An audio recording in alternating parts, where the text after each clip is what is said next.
আপোনালোক ভালে আছে জ্যোতিকামিক্সয়ৰ মই জ্যোতিকা আপোনালোক সকলোকে স্বাগতম জনাইছো ফ্ৰেন্ডছ যোৱাকালি কাতি বিহু শেষ হৈছে আকৌ আহি পালেহি দীপাৱলী হয়নে দীপাৱলী কালী পূজা আহি আছে আৰু সকলোৱে ৰুমসমূহ ঘৰসমূহ সজোৱা পৰাত ৰং দিয়াত ব্যস্ত হৈ পৰিছে আৰু সকলোৰে সজাই ভাল লাগে নহয় জানো আৰু ঘৰতে পৰি থকা কিছুমান বস্তুৰ পৰা আমি কেনেকৈ দিয়া ষ্টেণ্ড বা চাকিৰ ষ্টেণ্ড কৰিব পাৰো তাৰ এটি ভিডিঅ লৈ আহিছো আসলতে মই ঘৰতে পৰি থকা এডাল ফিল্টাৰ কেণ্ডেলৰ পৰা কেনেকৈ এটা দিয়া ষ্টেণ্ড কৰিছো তাৰ এটি ভিডিঅ লৈ আহিছো আৰু পেলনীয়া বস্তুৰ পৰা আমি বিভিন্ন ধৰণৰ কাম কৰি আহিছো বহুত দিনৰ পৰা আজিও তেনেকুৱা পেলনীয়া বস্তুৰ পৰা মই কেনেকৈ ধুনীয়া এডাল দিয়া ষ্টেণ্ড কৰিছো এডাল চাকচোন এডাল হৈছে দিয়া ষ্টেণ্ড ইয়াত মাত্ৰ মই কিনিছো ৰং আৰু এডালমান মাত্ৰ চংকি আৰু চাকিখিনি বনোৱা এই চাকিখিনি বনোৱা আগৰটো ভিডিঅ'ত আপোনালোকক দেখুৱাইছো নহয় জানো আৰু এই পৰি থকা ঘৰতে পৰি থকা ডিছ এডাল হৈছে ফিল্টাৰ কেণ্ডেল আৰু কি ধৰণে বনালো তাৰ এটি সৰু ভিডিঅ' লৈ আহিছো মই যদিও অসমীয়া ভাষাতে ভিডিঅ'সমূহ বনাওঁ বহুতো হিন্দী ফ্ৰেণ্ডে মোক অনুৰোধ কৰি থাকে যে তেওঁলোকক হিন্দীত অকণমান বুজাই দিব লাগে মই আজি তেওঁলোকৰ বাবে অকণমান হিন্দী ক'বলৈ ওলাইছো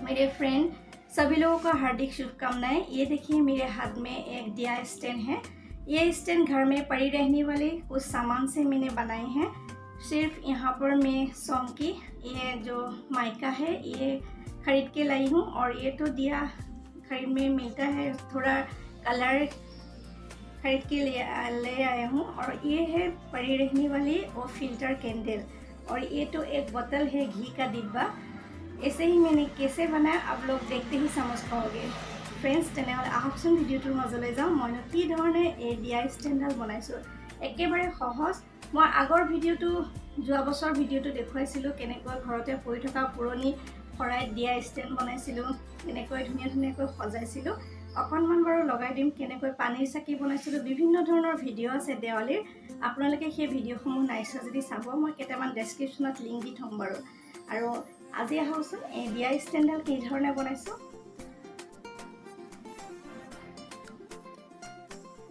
ফ্ৰেন্ডছ এই ষ্টেণ্ডডাল বনাবৰ কাৰণে প্ৰথমতে লৈছো এডাল পৰি থকা কেণ্ডেল এই কেণ্ডেলডাল কোনো কাম নাই বহুত মানুহে ফিল্টাৰ কাম কৰে ফিল্টাৰটো যেতিয়া নতুন কেণ্ডেল লগোৱা হয় এডাল দৰাচলতে পেলাই দিয়া হয় নহয় জানো কিন্তু মই পেলাই দিয়া নাছিলো এই ধৰণে কেণ্ডেলডাল লৈ অকণমান চাকু এখনৰ সহায়ত কাটি চাইছিলো কাট খাই নেকি আৰু এনেকৈ চাকুখনত সহায়ত চাওঁতে কাট খাইছিলে অকণমান আকৌ এখন হেকচু লৈছো ইয়াক চাওকচোন হেকচুখনেদি এটা টিপা ধৰি পেলাই এনেকৈ অকণমান ফাক কৰি লৈছিলো যাতে মই ভাবা বস্তুটো সোমাব পাৰো তাৰ পিছত এনেকৈ এয়া ভাগ কৰি লৈছো যেহেতু এটো কোমল হয় বেছি জোৰ দিলে ভাঙি যাব পাৰে ইয়াতে কিবা কিবি দি বনোৱা থাকে চুনটুন এনেকৈ কিবা কিবি দি বনোৱা থাকে কেণ্ডেলবোৰ আৰু এইবোৰ পেলাই দিয়া যায় নহয় জানো আৰু এনেকৈ আকৌ এয়া পেলনীয়া ডিস্ক এখনমান লৈছো আৰু সেই ফাক কৰি থোৱা সেই ফাক মানে যিখিনি কাটি লৈছিলো সেই ফাকটোত ডিস্কখিনি ধুনীয়াকৈ ভৰাই দিম আৰু এটো মনলৈ আহা এটা আইডিয়া নাজানো কি হয় আপোনালোকৰ লগত শ্বেয়াৰ কৰিছো আৰু আপোনালোকে কেনে পাইছে ক'বলৈ নাপাহৰিব এয়া চাকচোন মই ষ্টেনৰ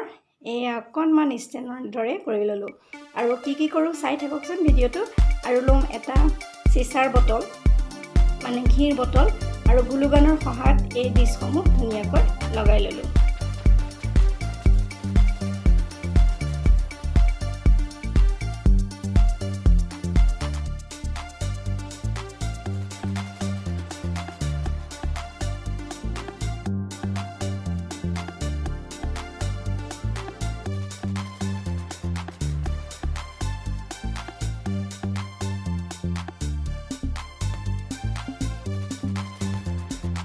এইদৰে ফ্ৰেন্ডছ গ্লুগানৰ সহায়ত এয়া মই কিডাল লগাই লৈছো এনেও লগাই থাকিব তথাপি মই যেহেতু ইয়াতে চাকি উঠাম সেইকাৰণে অকণমান টাইট কৰি লৈছো আৰু ধুনীয়াকৈ এনেকৈ গ্লুগানৰ সহায়ত আঠা দি ললো আৰু কি কৰোঁ চাই থাকক এটা এয়া দিছো বটলৰ খপ এটা জেলিৰ বটলৰ খপ মানে ঢাকনি এয়া ওপৰতে গ্লুগান লগাই দিলো তাৰ পিছত মই লম এটা আমাৰ ঘি বটল সকলোৰে ঘৰে ঘৰে থাকে নহয় জানো এই ঘি বটলটো লৈছো আৰু এটা লৈছো হাজমোলা কেণ্ডি বটল সৰু আৰু এই সৰু বটলটোতে মই কেণ্ডেলডাল যেহেতু অকণমান আগটো ওলাই থাকে সেয়ে মই এডালত সুমুৱাই পেলাই আঠা লগাই লম আৰু এই সৰু বটলটো ডাঙৰ বটলটোৰ ভিতৰত ভৰাই দিম আৰু ভিতৰত প্ৰেছাৰটো দিবৰ কাৰণে হয় শিলগুটি দিব পাৰে, নহ'লে আপোনালোকে ইয়াতে পানী ঢালি দিব পাৰে। আৰু আপোনালোকৰ কথা সেইটো মানে গধুৰ হৈ থাকিব লাগে, যাতে ওপৰত চাকি জ্বলালে বা কিবা গধুৰ বস্তু ফুল চুল দিলে যাতে পৰি নাযায়। এনেকৈ এটা ডাঙৰ বটলৰ ভিতৰত সৰু বটলটো এই ধৰণে লগাই দিলোঁ। আৰু কি কৰোঁ চাই থাককচোন।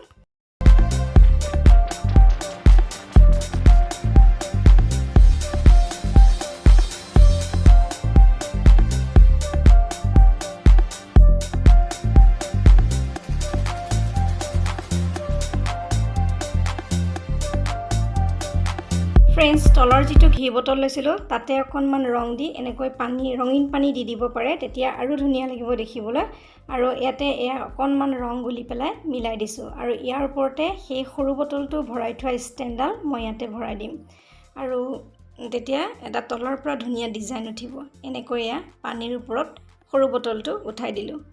এয়া চাওক, ধুনীয়াকৈ খাজে খাপে ধৰি গৈছে। যদি ইচ্ছা কৰে তেনেহ'লে আঠা বা সৰু সৰু শিলগুটি দি পেলাই টাইট কৰি দিব পাৰে, বা বালি ভৰাইও দিব পাৰে। কিন্তু ৰঙীন পানী দিয়াৰ লগে লগে চাকিবোৰ যেতিয়া জ্বলিব তেতিয়া আৰু ধুনীয়া লাগিব। আৰু ডিছৰ যিখিনি চিকনা সেইখিনি চিকনাটো আছে। আৰু সকলোবোৰ মিলি ৰাতি হ'লে বেছি ধুনীয়া লাগিব বুলি এনেকৈ কৰিছোঁ। আৰু চাই থাককচোন কি কি কৰোঁ। সৰু সৰু মাইকা কিনিবলৈ পোৱা যায়। এই মাইকাসমূহ মই ইয়াতে এটা এটাকৈ লগাই দিম, যাতে আৰু চিকনা উঠে।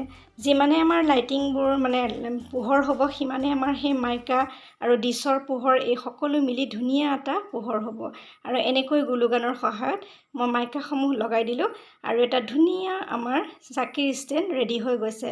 চাকিসমূহটো অলৰেডি বনাই থৈছোঁ। আৰু ইয়াতে ধুনীয়াকৈ পানীৰ চাকিও জ্বলাব পাৰে, বেলেগ বেলেগ চাকিও জ্বলাব পাৰে। আৰু বেলেগ বেলেগ ধুনীয়া ধুনীয়া ষ্টেণ্ড লৈ মই আহি আছোঁ। আপোনালোকে মোৰ ভিডিঅ'সমূহ চাব। যিসকলে এতিয়াও ছাবস্ক্ৰাইব কৰা নাই প্লিজ ছাবস্ক্ৰাইব কৰিব আৰু মৰম দিব বুলি আশা কৰিছোঁ। আৰু আগতীয়াকৈ দীপান্বিতাৰ বহুতো শুভেচ্ছা জনাইছোঁ। তেনেহ'লে ফ্ৰেণ্ডছ, আজিলৈ আহোঁ। পুনৰ নতুন কাম লৈ আকৌ অহাৰ প্ৰতিশ্ৰুতিৰে মই জ্যোতিকা সকলোৰে পৰা বিদায় লৈছোঁ। নমস্কাৰ।